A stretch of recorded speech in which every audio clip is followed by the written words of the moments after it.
Joining us now with where things stand in the Senate, Tennessee Republican Senator Bill Hagerty. We decided to intro you and lead with the blackmail that they're saying is coming from the Republican side. Maybe we need to start with the original blackmail. I think the true source of the blackmail is the $1 trillion-esque that Chuck Schumer came up with. This is really up to the Democrats right now, Joe. They have had the opportunity. What we've been doing in the U.S. Senate is dealing with Chuck Schumer's massive shutdown strategy. He's done everything he can to block the floor of the Senate. You've seen what's happened with the slowdown in all of our nominees, just not allowing President Trump to put his appointees in place. We haven't been able to finish our appropriations bill. We need more time. This is the same budget that Democrats have voted for in the past. They already voted for it. Again, they decided to vote against this budget just last Friday. We'll see where they land this coming week, but the threats they're holding out, I think, is really simply a response to showing that they're willing to fight Trump, to showing they won't take a knee to Trump. This is much more of a political theater than it is anything in reality. But does that mean we're more likely to wind up in an actual shutdown? I think there's a high chance of that, and I know my colleague Ron Johnson will be on later today. Ron has put forward legislation that will stop this shutdown mess because it allows for these blackmail situations. We'll just continue, and we'll actually keep working until we get an appropriations package in place. We can do that. The Democrats don't seem to want to do that because they love the theater here, and I don't think they want to see the consequences of this shutdown. Schumer gave up the, how do you say it? He said, a lot of my colleagues are really furious that we acquiesced last time, and they're angry, and this time I'm not going to do it. It's even the choice of words, an acquiescence. Yeah. This is a continuation of the budget that they all voted for. And it's their fault that we haven't been able to put the appropriations bills on the floor. You saw Senator Shaheen yesterday is, in her view, I don't know if she's speaking for the whole, all the Democrats in the Senate, but she said if she could get the ACA credits or even negotiate something before November 1st, he seemed to indicate that maybe they would do it. Is there any possibility that there's some Republicans that want to do it? Yeah, the place to do that is to work through the appropriations process with us rather than hijack the process here, hold up to the last minute, and then see if you can negotiate something in a back alley. That's not the way we're going to proceed. The Republicans have been very clear. We're willing to move this forward. Let's just keep the government open.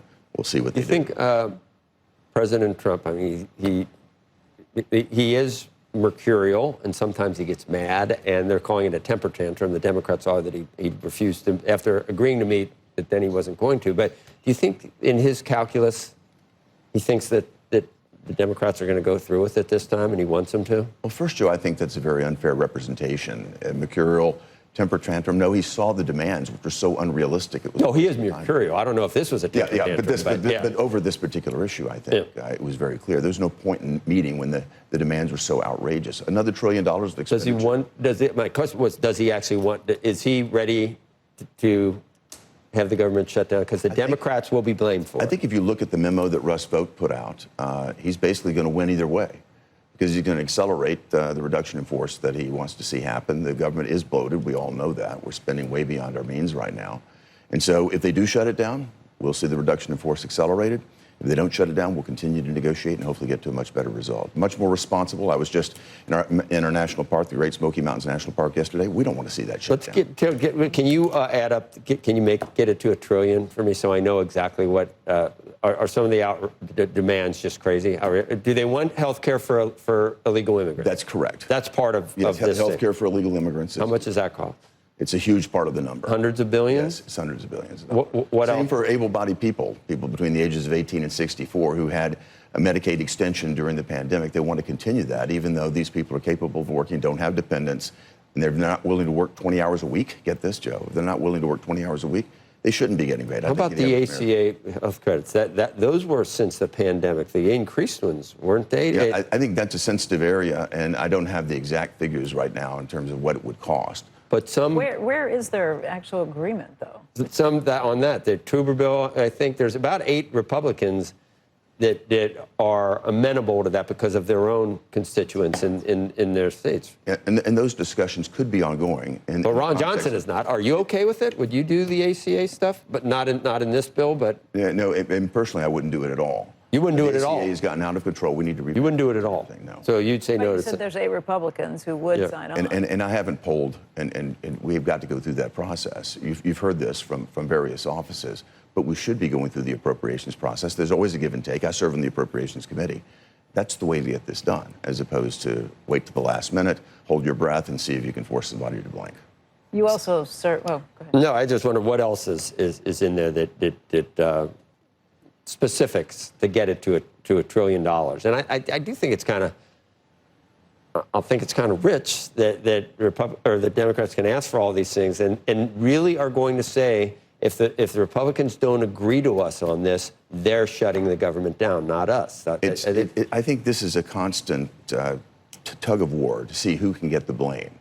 That's the political. I mean, Republicans have done it too. Where all the Freedom Caucus guys said, if we don't cut, I'm not going to sign, and it'll be the Democrats, or it's a Schumer shutdown. This time, it really is a Schumer shutdown. It really seems clear to everyone at this point that that's where it will be. And I think Schumer's under a tremendous amount of pressure. In March, I think what he did was save his party by continuing to keep the government open.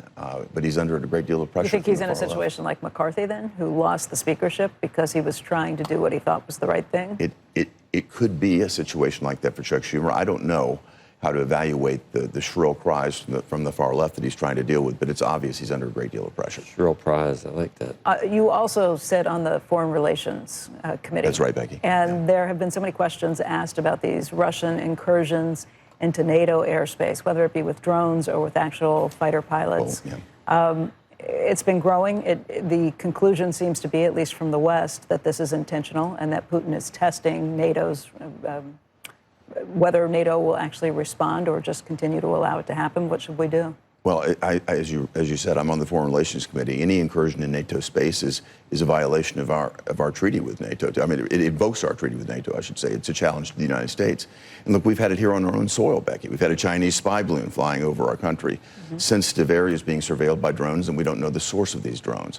Now that it's happening in Norway, we've seen the incursions in Poland, in other countries. Estonia, I do think, Romania, goes on and on. It does go on and on. I think they are testing us, and I think it's a wake-up call for NATO. It's a wake-up call for all of us, and this shall not be overlooked. I mean, we need to take this NATO's general said that they should be shot down. That at this point, though, would you agree with that? These drones are violating space. They can't say this is an accident. They're sending these drones. Not just drones. Would you shoot down a fighter pilot? I think that's one that I have to leave that to the field commanders to decide the degree of the extent of the incursion. But it's that serious that's the question that should be asked. Do you have any insight into all these, the Hegseth move, all these 800 senior military officials getting together? What is that, just to appraise the situation, I guess? I mean, things are a little scary right now. The answer is I don't know, and if I did, I probably couldn't say much about it. You definitely don't know. It's not that you're not saying. No, I don't. I would say I can't. I would just pretend I knew and just say I can't say, because then it would be. But you actually don't know. Well, my colleagues on the Senate Armed Services Committee may know, but yeah. But you'd have to kill me if you told me. Okay. No. Senator, good to have you. Great on. to be with both of you. Thank you very much. All right.